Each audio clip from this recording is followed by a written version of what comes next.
তো গাইজ আজকে আপনাদের আমি দেখিয়ে দেবো কিভাবে গাড়ি চালাতে হয়। সবাই তো গাড়ি চালান, কিন্তু আমার মতো গাড়ি কে চালাতে পারেন? দেখেন, বামে ফাইট হচ্ছে। আজকে আমরা ফাইটে যাব না, তারপরেও আমরা আজকে গাড়ি চালাবো, কারণ আমরা আজকে ফাইটে যাব না মানে যাব না।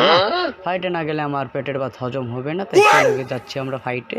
হ্যাঁ, ফাইটে যেতেই হবে, যা বুঝতে পারছি ফাইটে যেতেই হবে। গিয়ে তো থার্ড পার্টিটা করতেই হবে। দৌড় মারার বিষ ফ্রিতে দিলেও সারা যায় না, সেইখানে আবার ফ্রিতে থার্ড পার্টি কিল পাচ্ছি। এটা আবার ছাড়ে কীভাবে? ওই তো পিছনে দেখছি এনিমি আমার গাড়ি ফুটাচ্ছে। চাইলেও পারবি না, বুঝছো? আমি গাড়িটাকে ঘুরিয়ে ঘুরিয়ে নিয়ে আসবো, কারণ আমি হচ্ছে চমলক্ষ ড্রাইভিং। এই তো দেখ, তুই আমার ড্রাইভিংয়ের কি দেখেছিস? এই যে দেখ, এই যে ওয়ান ট্যাপ, এই যে ওয়ান ট্যাপ, এই যে না, মানে সবসময় তো আর হয় না, কি আর করবো, হাত ছেলেদের গায়ে হাত দেই না। ও মা, এখানে দেখি আবার ফ্রি রিভাইভ। আচ্ছা, এইবার তো আমার হাত থেকে তোদেরকে কেউ আর বাঁচাতে পারবে না।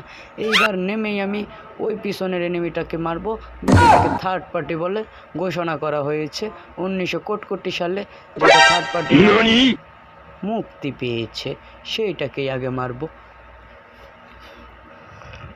এই তো নামার সাথে সাথেই দেখতে পাচ্ছি এনিমি, এই তো মেরে দিচ্ছি। এই তো এই তো এই তো কিল। ও মা, পিছন থেকে আমাকেই